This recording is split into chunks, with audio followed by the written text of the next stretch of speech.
UFC Vegas 107, Erin Blanchfield versus Maycee Barber is this weekend, and man, sometimes, man, these events feel like us fans are sitting with our mouths wide open and the UFC is just pissing down our throats, you know? It's one of those. Blanchfield versus Barber, but I'm going to go through all my picks for the main card, starting with Ketlin Vieira, Maycee Chiasson to Blanchfield Barber. So let's get into it. Fuck. Spelled fucking monster on my keyboard. Fuck. Alright, the first fight on the main card is actually Zachary Reese versus Dusko Todorovic. I thought it was Chiasson, Ketlin Vieira, but no, we get a fight before the highly anticipated matchup of Ketlin Vieira versus Maycee Chiasson. But yeah, Zachary Reese versus Dusko Todorovic. This one I didn't have to think too much about. Zachary Reese is most likely going to win this and most likely going to win it by a finish. Zachary Reese is very good. He's very good. He recently got KO'd by Bekoyev, but we're learning that he's actually pretty good with another first round finish right after that first round KO of Ryan Loder. Which honestly, I thought Loder was gonna win because I guess thought that American wrestling, man, I thought that was gonna be a factor, but it's not. It wasn't, and it's shown to not be a factor in most of these fights anymore. Most of these guys can defend it, and you can't really chain wrestle or take somebody down if you're knocked the fuck out. So yeah, I'm imagining Zachary Reese is gonna beat Todorovic. Todorovic is okay. I think he's not very.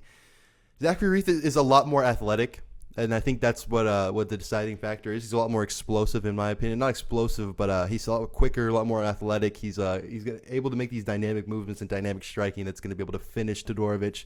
I kind of just see Todorovic's big head getting sniped by Zachary Reese, 100% accuracy, just absolutely putting him down, maybe in the first round.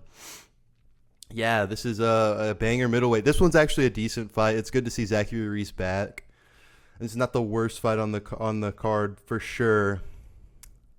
It's an okay card. It's just rough when the cards are okay and then you ends off with something where you don't really care so much, where there's not really a high likelihood that the main event is going to be a banger or is just going to be super entertaining or super happy to see the outcome of it. You know, the outcome means a lot. It really doesn't. Blanchfield will most likely get the next title shot. If she beats Barber, I don't think will. She'll need another win after that. I think she's on a nice little run. But anyway, we'll get to the main event. But yeah, Zachary Reese by probably round 1 TKO. I don't think a clean KO. I think it'll be a TKO. I think he'll drop Todorovic and go for the finish. Just too fast. Todorovic might get up, complain to the refs. He's still alive, and they're still fighting or whatever. But I think it's going to be a first round TKO for Zachary Reese.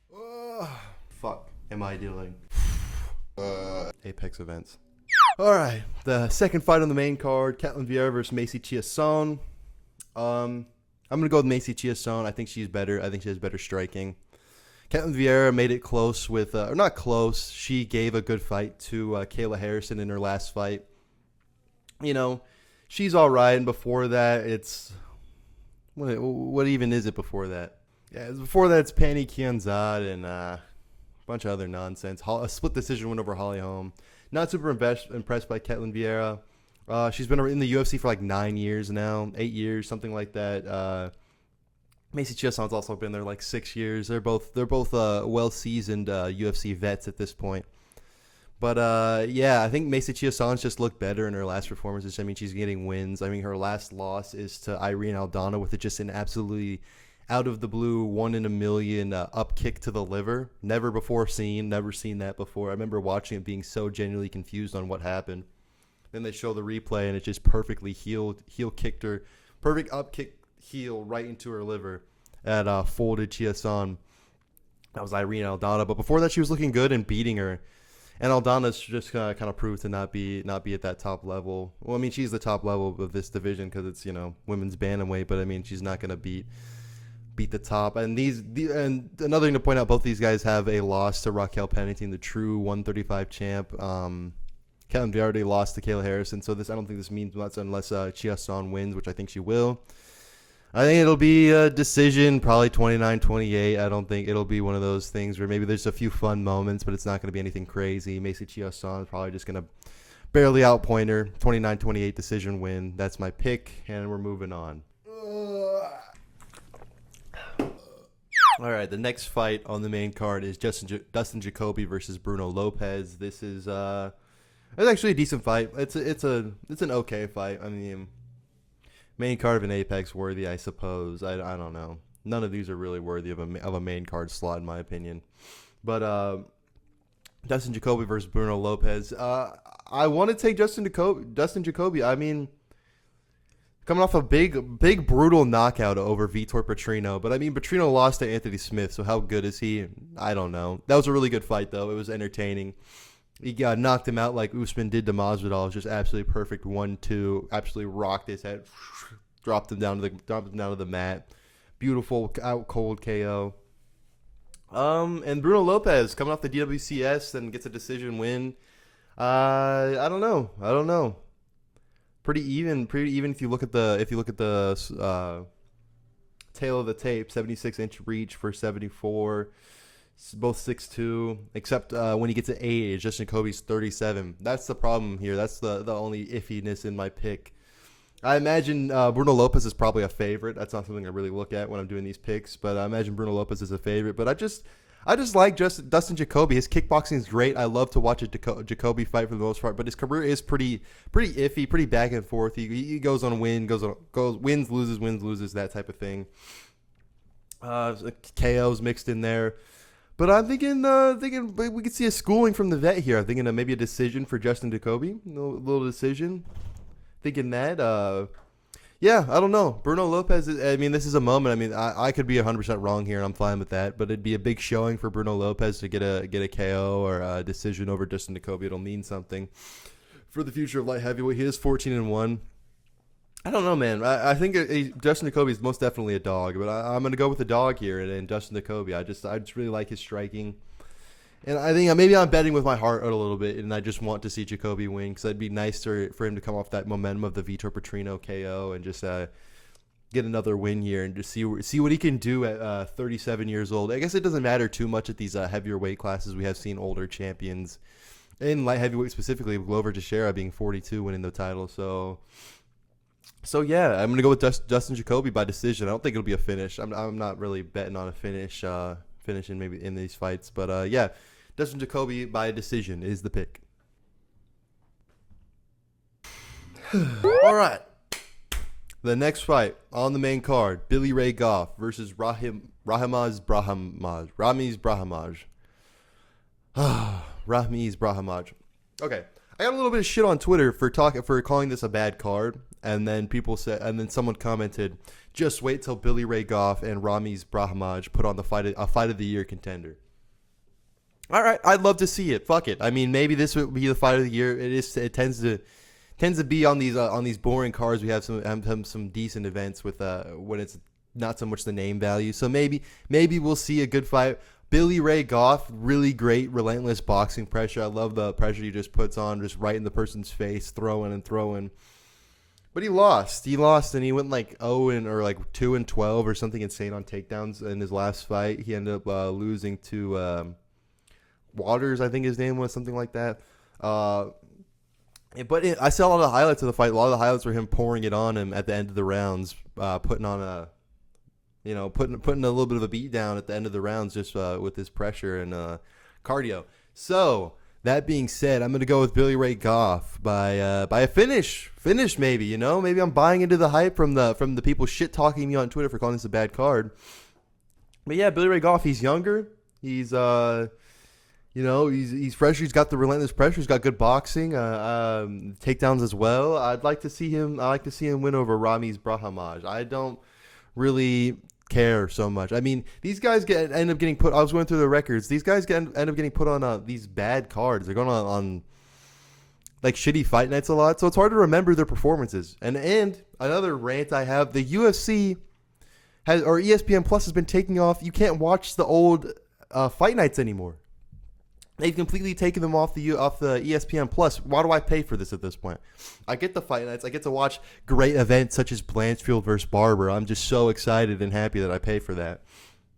But they're starting to get rid of it. I think this is a sign that they're not going to re-sign with ESPN Plus, that they're taking off their old content and they're going to maybe look to transfer it into a new platform or just get rid of it all altogether and then not have this catalog of fight nights, which is just insane because that was a big bonus for the research for these events and for these predictions, is that I could go back and I could watch these fight nights and I could watch people's old fights. But now they've completely got rid of them. You can only watch the fight nights from the last month maybe. So it's a lot harder to do these predictions. I got to go through and look at TikTok highlights, which is just awful. Just a cesspool UFC TikTok is, and I don't care to be a part of it, but that's what they're forcing me to do. I hate ESPN Plus at this point. And the UFC, why do you keep shitting on us? The fans, man, they don't care anymore.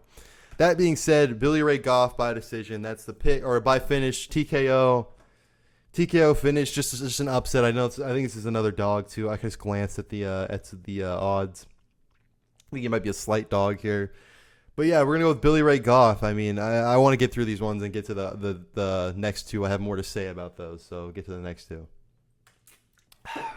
Almost there. Almost done. All right, on to the co-main event. An actual good fight. The co-main and main are decent fights. It just, I don't know. Maybe I'd be happier if they were flipped around. We were ending with Gamrot versus Klein, but no, I don't even think this one is going to be that like insane of a fight. I think it'll be good in the beginning rounds, and I think Gamrot's going to gas Klein. That being said, the pick is Gamrot. I think, okay, Ludovic Klein, very good. Very underrated, or maybe even overrated at this point. So many people talk about how good Ludovic Klein is every time he shows up on some boring-ass fight night. And everyone's like, oh my God, you got to watch out for Ludovic Klein, which is real. He's got good potential. But he just made it close with Roosevelt Roberts in his last fight.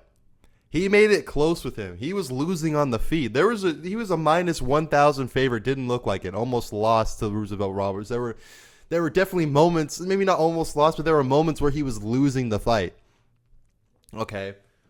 And other than that, he's fought people that aren't that good. I mean, Gamrot in his last, since like 2022, he's been fighting only ranked fighters. Like Arman Tarzukian, Jalen Turner, Dan Hooker. And the fights he's losing, they're close. They're close decisions. You could arguably say that he won the Dan Hooker fight. I picked Dan Hooker to win. I was very happy, and I said that he won on the night. But going back and rewatching it, you could definitely say that Gamrot could have won that fight. And he wasn't doing too bad on the feet. There were moments where he was lighting up Dan Hooker on the feet.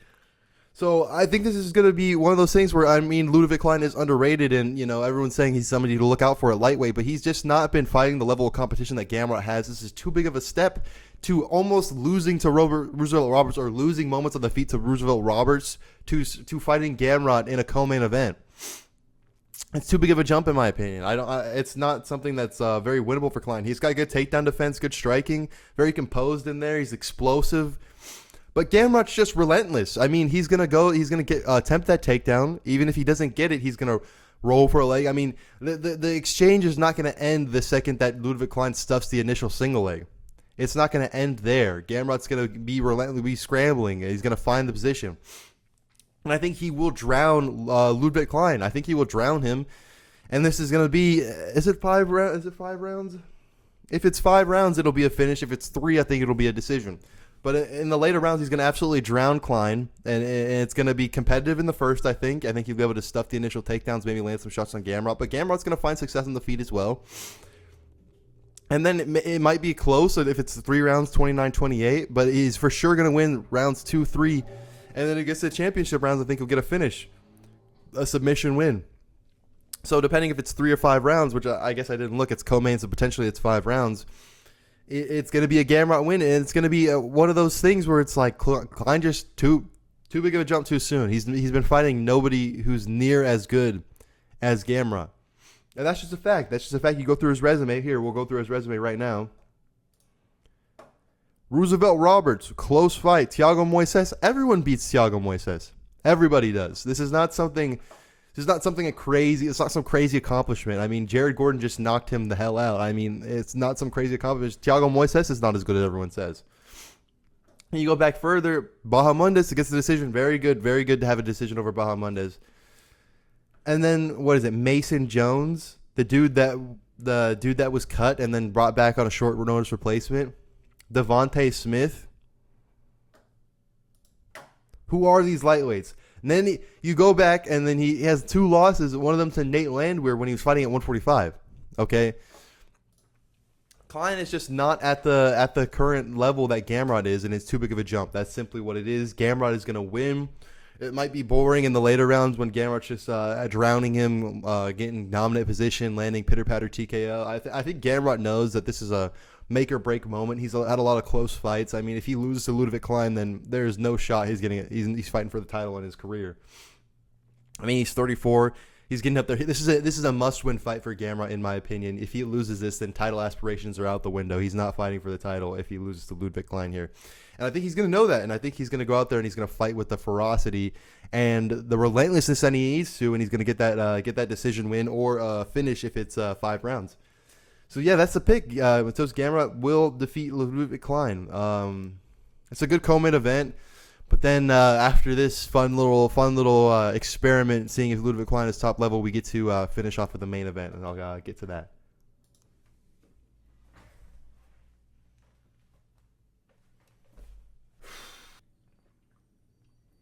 How they keep getting away with this, and I keep watching. All right, so excited. The main event, Blanchfield. I'm a big Blanchfield fan, right? I'm a big Blanchfield fan. Her last performance was the most frustrating fight I've ever seen. It was so insanely frustrating watching her cartoonishly run into the brick wall over and over again against Manon Fiorot. Just an absolute terrible performance from her end. There was no sense of being able to switch up the game plan. She couldn't take Manon Fiorot down and just kept running at her with the same blitz and the same takedown attempts over and over and over. Until she lost a decision where I think she maybe won 1 round. Okay, that's what we're coming off of, all right? Is a terrible, terrible performance.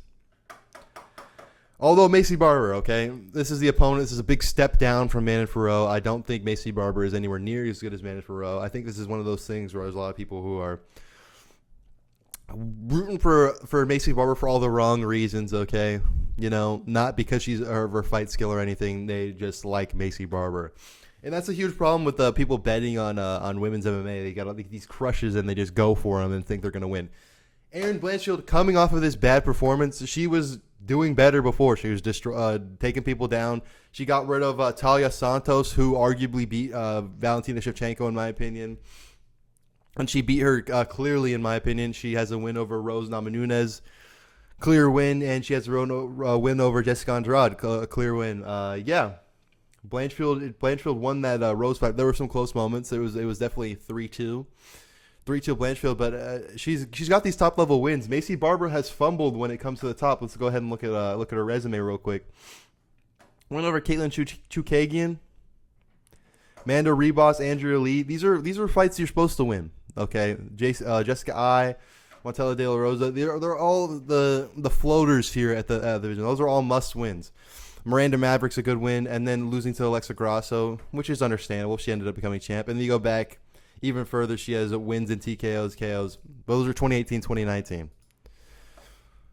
We're looking at one fight in 2024 against Caitlin Chukagian. One fight canceled bout against Rose Namajunas. I don't remember what that ended up turning into or why that was canceled from last year. But yeah, I don't know. I don't think that Maycee Barber is. She's more well rounded. I could give her that. But Blanchfield's expertise in the wrestling is gonna get her the win in this fight, and it'll be close. It'll be a close women's MMA decision, as they usually are. But Blanchfield's gonna be able to take majority of the rounds. She's gonna be able to control her. If Blanchfield was able to do what she's done, implement her game plan against Rose Namajunas and Talia Santos and Jessica Andrade, then she should be able to do it against against Maycee Barber. And that's my math here. I know it's a little bit of MMA math, but it should be true. If she's able to implement that game plan against these top level fighters at 125, then she should be able to do it against Maycee Barber. I don't think Maycee Barber is anything too crazy where it's just, oh my gosh, she was able to beat beat Rose Namajunas and Jessica Andrade and Talia Santos, but man, Maycee Barber is just something different. You know, it's not a situation like that.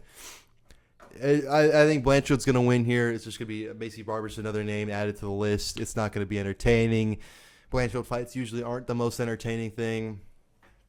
I think Barber should have a better success on the feet. She might be able to stuff a few takedowns at the beginning, but Blanchfield will get the takedown, and she will be able to control her, and she will be able to implement her game plan. I don't think Barber's comparable to Manny Ferrell. Manny Ferrell's just that good to beat Blanchfield. She was that good enough to beat Blanchfield. Yeah, I don't think Blanchfield beats Shevchenko. I think it'd be close. Maybe Blanchfield takes it if she fights Shevchenko. But I think Barber does not have what it takes to fight Shevchenko, and I think Blanchfield's just that level. She's that good. But I am a bit of a fan of Blanchfield, so there's a little bit of bias there. But yeah, Erin Blanchfield's gonna win the decision. This after this break, I'm so glad we get to come back to Blanchfield Barber. I'm just so happy to come back to this event. But anyway, once we get through this, we'll get to 315 O'Malley Murad. So we got some fun things waiting around the corner for us. But yeah, that's it. That's the event. UFC 107, Blanchfield versus Barber. I'll be streaming this live. Stream my reaction live on Twitch. Follow me on X. Oh, and when I'm streaming live on Twitch, you get all of my picks for the prelims. I do all of my picks right before the fight starts on the prelims. So fights like Trevin Giles versus Andreas Gustafsson or Kurt Hollabaugh versus Jordan Levitt. You'll get my picks for those fights on the night of when I'm watching live, and you can see if I'm wrong about my main card picks. But yeah, if you're a degenerate like me that's actually watching this card, not skipping it because you have a problem, and the UFC knows it, that's why they put on these events because we'll watch them. But if you're degenerate like me, I'll be live from the first prelim this Saturday, and I'll see you guys then.